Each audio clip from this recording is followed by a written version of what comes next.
Hello everyone, welcome back to Social Club. We've already picked the two teams that we think are going to miss out on top four. Let's talk about the teams that are going to go down. It is the run-in. Let's get stuck into it. James, you were adamant that we should be discussing Burnley in this conversation, but all of a sudden we've come to film and you've decided that it wasn't Burnley you were thinking of. It was Watford. Of course, it was Watford. Because you do your prep and then you photocopy that prep and then the fixtures are gone. And I got the two mixed up. I had Watford and Burnley down the bottom of there, both on 31 points. Look like they're safe, look like they're fine. They take their foot off the gas and watch what happens. They get dragged into it. That's what's going to happen. Burnley will be fine, I think, just about. But Watford... Is that because we reminded you that they've not been beaten at home? That can change like that. Don't worry about that. No, I just think they're a hard-working team who will get enough points to get themselves over the line. Burnley are really good. When we came aside to play them... Aside from the fact that they beat you, is they beat a lot of teams at home this season. But no, I haven't seen them. You know, I've talked about it quite recently. I was impressed by the way they're set up. They don't look like a team. For a team that can't win away from home, they don't look like a team that can't win away from home. They don't look devoid of confidence. They don't look shattered. They look like a well-organised team. They look like they're all pulling in the same direction. Whereas you look at some other clubs and you start to think, there's a couple of teams down there which we'll come to, and you start to think, and you look at the fixtures and you look at how they're playing, etc. The one for me, I don't know if anyone agrees, Middlesbrough. Yeah. I would, again, a couple of months ago, I wouldn't have had them in there. They were ticking along nicely. They weren't getting beat. They're quite tight defensively. But they're now reaching the point where it's like anything, being in the relegation zone is exactly the same position as being a goal behind or 2 goals behind, whatever. If you can't score fucking goals, they don't score goals. You're not gonna get yourself out of the shit, are you? Quite simply. 19 goals. The next worst is Sunderland with 24 goals. When Sunderland, who have got, well, to be fair, it's literally Jermaine Defoe, isn't it? You know, and is they're the only one scoring goals for them when they've got the options. Sunderland look like the sexy option. Then you're like, it's not a good. When you're looking, with casting jealous glances at the options at Sunderland. Yeah. I think the interesting part is about Hull, Swansea, and Leicester, and Palace. Those four, they've made changes. They've kind of they've laid their hand on the table and thought, right, we've got to go for this. And we were saying on Social Club a few weeks ago about Leicester needing to sack Ranieri, and they did. Craig Shakespeare has been not everyone agreed with that. Craig Shakespeare has been given the job, and two wins on the bounce as caretaker manager. But that's such an interesting thing because you know Allardyce is going to pull something out of the bag, even though his start hasn't been great. Well. Hull, you know, there has been some turnaround, and given the situation that they started the season in with 13 players, horrendous. Kind of performance under who's the guy they sacked? I forgot. Sorry, Phelan. Yeah, and then so there's new guys come in and done a decent job, and Paul Clement is Paul Clement, not Neil Clement. Paul Clement's done a good job. They're producing mid-table form at the moment with a team that look down and out. So that for the first time, you're kind of genuinely interested in those four and how they're going to perform.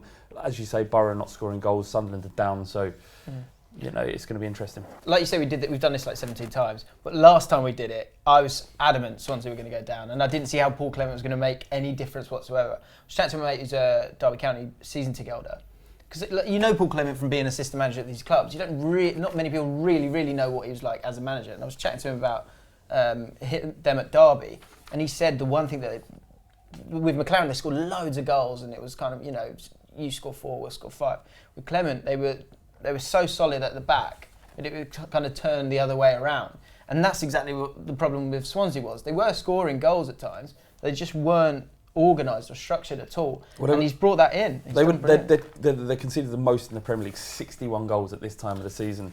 That's what they needed, someone that's going to fix that. Yeah. And they have done it. And they've been. There's not enough Me Choos in the world to bail you out of that, is there? Like, the thing for me, there's a theory that we always bring up around this time of the season. It's actually something my dad noticed many years ago, and it's the goal difference theory. That by more often than not, goal difference determines your finishing league position. Yeah. And there are occasional outliers to this, and I think Middlesbrough will prove to be the exception to this more than anything else, because if you simply go on goal difference, Sunderland, Hull, and Swansea City should be the teams to go down, all minus 25, minus 28, minus 26, from top to bottom, as it were. But as we say, Swansea do seem to have turned the corners, whereas Middlesbrough just look like they've completely flatlined in the campaign. Look at their fixtures. Yeah, well, exactly. If you look at Yeah, I think Middlesbrough got 5 of the top 7, haven't they? And 3 of the teams fighting relegation as well. For me, I honestly think it's the 3 at the bottom now we're going to go down. I can't see Sunderland or Hull City getting out of there. The thing Hull have got going for them, as we said, the little uptick, they're managing to get something out of the ass, which is astounding. Genuinely astounding. No, we've had recent issues with the Nias thing, but like, speak to Baz and Ped, and you say about them, they are flabbergasted that they're scoring goals. Genuinely, I think they've got something going for them. Marco Silva looks like he's got the right approach, but they for me might just do something. You know what I mean? Just do something to strike themselves off. It's mainly because I really like Crystal Palace as a football club. I've always had a soft spot for them, but I just want Sam Allardyce's stuff to fail. It's an ideological football thing. I want him to stop being. Mainly because of the abuse that like Merson and stuff were giving Silva when he turned like, who's he to be coming into the league and trying to win stuff. I'm so bored of this job for the boys stuff where you've got to get an Allardyce or a Pulis if you want to survive. Wouldn't it be nice if you brought those guys in and they just fucked it, and instead you went and got some guys who are a bit forward thinking and a bit more worldly, have a bit of experience of football at different levels in different countries, could come in and prove a point. I think that would be great for the. Again, Palace have got a really tough set. They've still got Chelsea, Arsenal, Liverpool, Man City, Man United still to play as well. So that's not easy at all. I think Hull are going to stay up on the last day by beating Borough, who will already be relegated. I kind of want Leicester to go down. Do we think Leicester are safe now, though? We've seen them win a couple of games. No, I don't think they're safe. I think you've seen them win 2 games, a rebound from Ranieri. You're obviously happy that he's gone. Craig Shakespeare, we don't really know much about him. I mean, when he came in, I thought, Jesus, they're down now, but I was proved wrong. But if you look at what Hull City have gone through, what their fans have gone through, the turmoil over the last couple of seasons, then the change in name, they're unhappy with the Alam. I think that's right. And they started the season with 13 players. I've said it again. They lost Ryan Mason to injury, terrible injury to his head, and it's like they don't deserve to go down as well. Leicester have won the league. Let them; they can cope with going down. Do you remember we said this after the transfer deadline day as well, that they brought in a lot of players? I think it was 9 players or something like that. Yeah. And what it has done, it's given them a chance. Yeah. Because they've got something. They've got Nias, as crazy as he is, to try and affect the game late on, whereas they had no one to bring on before that. It's weird though with Hull because I found it strange that when they gave Silva the contract, it was billed as an initial 6-year contract. Like, just the phrasing of that for me. Is that a typo? Is it month? An initial 6-year contract, and you're like, what is he? That feels like a typo. What's going on here? Like? It's like they go, and you sign this, Mr. Silva, and he goes, yeah. Yeah, that's absolutely fine. I'll sign that. Hull have got previous to that, haven't they? With Jim Irwood, with Jimmy Bullard. They got a typo with a 6. He was coming in for $6,000 a week. It was 60. He just signed it quickly. It was something like that. Yeah, it was something like that. And was he like initial 6 years? But he's like, if he goes on a run of 4 games, we'll exercise the extra 6 years on top of that as well. There's a 12-year contract. Yeah. Fucking hell. He's like, I haven't seen like longevity like that since Emperor Palpatine took over the Galactic Senate. Like, you know what I mean? Yeah, there we go. We haven't had a sci-fi reference in a while. I don't know what that means. Yeah, Any chance for Sunderland? No.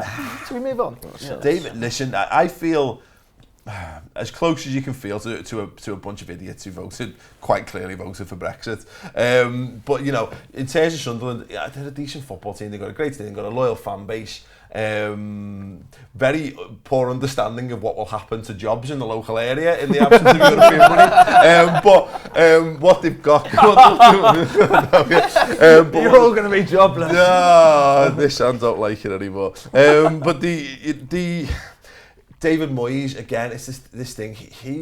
His whole demeanour from the second he walked into that football club was wrong. They thought he was lowering expectations, whereas really he was a beaten man before he was lowering expectations because he knows how shit he is. Well, exactly, and I just think I do feel sorry for Sunderland in that regard, that they should demand more. And that guy, when you look at the clubs who've gone, no, we're going to take some proactive measures here. We're going to go and get a guy. This is not right. It just says that club is almost budgeted to go down. Like they've got, we're probably going to go down this season. Are we cool with that? Everyone cool with that? Yeah, we're cool with that. We'll take our parachute payments. We'll come back next year. They've done it before, you know. So they won't do it again. But like Villa has spent so much money, and I think we're above them. I think they're like 15th. Tough league, the Championship. Very tough league, Fab. Yeah, good point. Some really good chat on that on the Long Ball Street podcast of late, actually. Cheers, if you haven't listened to Long Ball Street, you very much should do. I listen to it. It's great. You can get it on the Acast app, which way you can also get the Redmen TV podcast. You guys are on it as well this week. So. Absolutely, yeah. Time allowing. That's how long we do this video for. Which one, Flav? Which one of us? We're basically like they treat us like fucking Ant and Deck in this place. Like we're not individual people with individual needs and thoughts. You say that, but I think just one of you. I'll let you fight it out between you. Yeah. Oh, you do it. No, you do it. No, it is a great podcast, but do listen because they do talk about clubs that most people don't care about. But yeah, let us know. There's 1,900 people that do care though. Oh, absolutely. They talk about that as well. Yeah.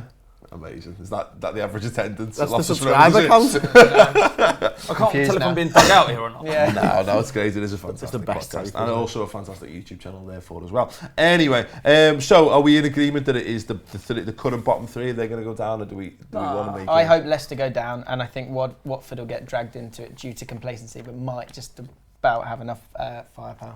I'm going to say Leicester, Borough and Sunderland. I just don't see Leicester, Chris. I don't No, not with Shakespeare. 2 wins on the bounce. The way that they played against us, Vardy seemed to have his je ne sais quoi back, or, you know what I mean? And he just seemed to have it again, doesn't he? He's gonna cause problems for teams, and I think that they will ride the crest of that wave until the end of the season and be well out of it, to be honest with you. Potentially. This is the Jamie Vardy who's ranked at the 25th best footballer in the world by The Guardian. Saying. Good on you, Guardian. No, I would like to see. Yeah, we were. I think we were above them the other day in the chart. Anyway, yeah, Sunderland, Middlesbrough. I would like to see Hull get out, and I wouldn't mind seeing Crystal Palace slip in, if I'm honest. Again, just for the Allardycean factor of it all. Because again, I'm just bored. I'm bored of that as a thing. Like it's like this break glass in case of emergency. Yeah. Get in some yard dog English managers to save it. People might say it's bad for English game having managers, not having English managers at top level. But if that's all they can offer to the English game, fuck it, they need to up the game. You know, if that stops being a thing, then maybe my God, they have to go and study abroad. Maybe they need to go and widen the horizons, change how they want up their philosophy of football and get better at what they do for a change instead of crying because the circumstances don't suit them. I turned it a bit flav there. I liked it. Yeah, I've got semi. Amazing. Job done. There we go. Yeah, and let us know your thoughts on anything we've discussed in the comments below. Who do you think are going to be the 3 teams? Leave your picks for who's going to get relegated. Do you think Leicester is safe? Do you think Watford could get dragged into it? Are there any outside shouts that we've not mentioned? Let us know. Do give this video a thumbs up as well if you enjoyed it. Subscribe by clicking the Ball Street emblem on the screen and check back for more Social Club Monday, Tuesday and Friday every single week.